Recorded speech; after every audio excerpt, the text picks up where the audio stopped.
Honda CBR 650F merupakan salah satu anggota keluarga CBR series yang memulai debutnya pada tahun 2014 lalu. Motor ini dibuat untuk menggantikan pendahulunya, yaitu CBR 600F yang sudah dihentikan produksinya pada tahun 2013 silam. Secara keseluruhan, CBR 650F telah mengalami banyak sekali perubahan dari pendahulunya, mulai dari bagian frame, mesin, sampai desainnya pun juga ikut berubah. Generasi pertama CBR 650F berkode RC74 tampil mengadopsi desain baru dengan bodywork yang mempunyai banyak kelekukan tajam, headlamp single minimalis, lalu swing armnya juga dibuat lebih kekar, serta footstep belakangnya dari semula berada di bawah, posisinya dipindah menggantung di antara subframe. Namun, ada salah satu part yang mengalami downgrade, yaitu komponen suspensi depan, di mana pada generasi CBR 600F, suspensinya memakai upside down. Pada generasi CBR 650F ini, suspensi depannya justru diganti memakai tipe teleskopik.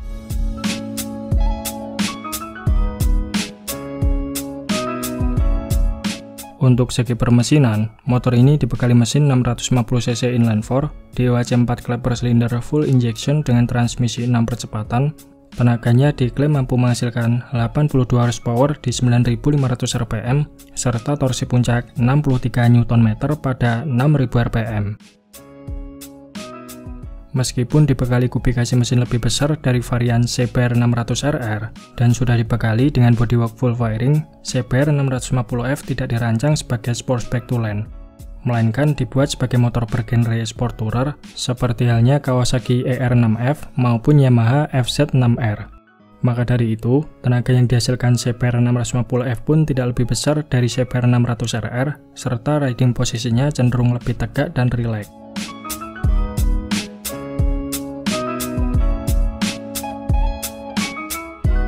Pada tahun 2017, CBR 650F mendapatkan facelift desain dan fitur baru.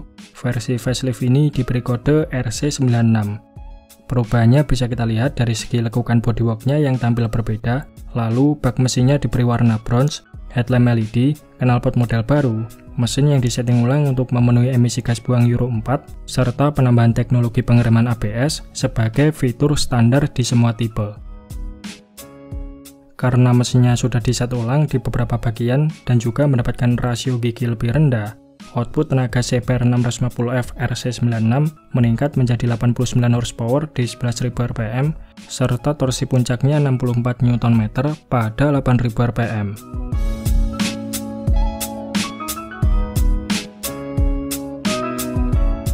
Tidak lama setelahnya, pada tahun 2019, Honda kembali merombak CBR 650F dengan perubahan signifikan di semua bagian. Model ini kemudian diberi nama CBR 650R RH01. Seperti yang bisa kita lihat, motor ini tampil serba baru, dengan desain lampu depan ganda mirip seperti kakaknya CBR 1000RR Fireblade. Bagian framenya direvisi ulang untuk mengejar ergonomi berkendara yang lebih sporty namun tetap nyaman. Frame model baru ini diklaim lebih ringan dan rigid dibandingkan frame generasi sebelumnya. Kemudian di sektor kaki-kaki, suspensi depannya dari semula teleskopik diganti memakai upside down 41 mm, berikut pengereman depannya ikut diperbarui dengan kaliper tipe radial, serta bagian velgnya dari semula velg case wheel palang 12 diganti memakai velg case wheel aluminium palang 10 yang lebih ringan. Dengan adanya perubahan tersebut, bobot total CBR 650R ini diklaim lebih ringan 10 kg dari generasi sebelumnya.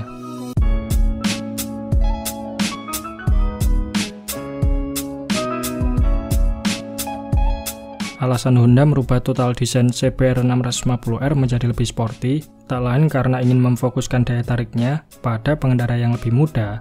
Pasalnya menurut Honda, 55% pembeli CBR 650F sebelumnya rata-rata adalah pengendara usia di bawah 40 tahun dan sepertiganya berusia di antara 21 sampai 30 tahun. Di sektor permesinan, Honda CBR 650R telah mendapatkan revisi di beberapa bagian sehingga penyaluran tenaganya lebih halus, power band-nya menjadi lebih lebar, serta output tenaganya meningkat menjadi 94 horsepower di 12.000 rpm. Namun untuk segi torsi yang dihasilkan masih sama, yaitu 64 Nm. Selain itu, Honda juga menyematkan fitur-fitur baru seperti lampu full LED, speedometer digital berwarna, traction control yang bisa dimatikan secara manual, serta fitur quick shifter sebagai opsional pilihan. Kehadiran CBR 650R disambut baik oleh para konsumen, dan tercatat di tahun pertama penjualannya motor ini menjadi sport tourer paling laris kedua di pasaran Eropa. Namun meskipun dari segala aspek mendapatkan review yang positif, CBR 650R memiliki satu kelemahan yang agak mengganggu, di mana speedometernya tidak begitu terlihat jelas ketika digunakan di siang hari. Menanggapi kekurangan yang disampaikan oleh konsumen, akhirnya pada tahun 2021, CBR 650R mendapatkan sedikit ubahan berupa kemiringan sudut speedometer yang dirubah agar visibilitasnya lebih bagus ketika dipakai dalam segala kondisi. Kemudian di sektor desainnya juga mendapatkan facelift ringan pada bagian panel samping, bodi belakang, serta dudukan plat nomor belakang. Untuk mematuhi aturan emisi gas buang baru yang mulai berlaku di Eropa, sektor permesinan CBR 650 telah dirubah dengan standar baru Euro 5. Selebihnya, fitur yang disematkan terbilang masih sama, kecuali ada tambahan setup suspensi baru serta penambahan USB charger di bagian bawah jok.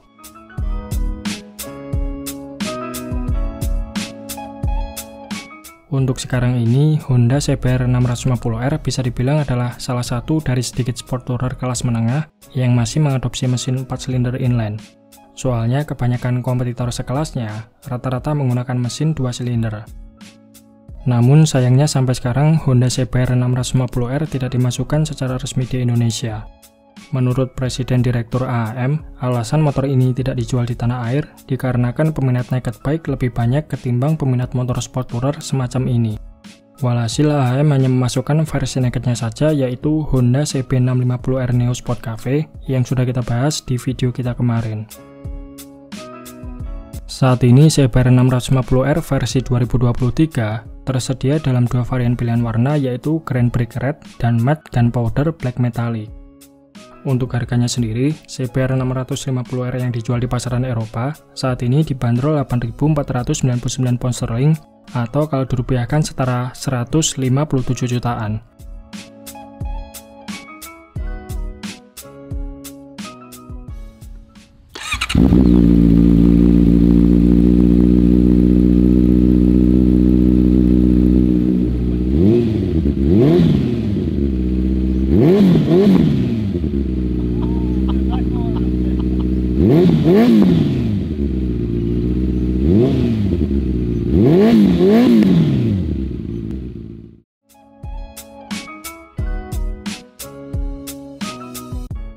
Oke, mungkin itu saja sedikit pembahasan kita di video kali ini. Terima kasih sudah menonton.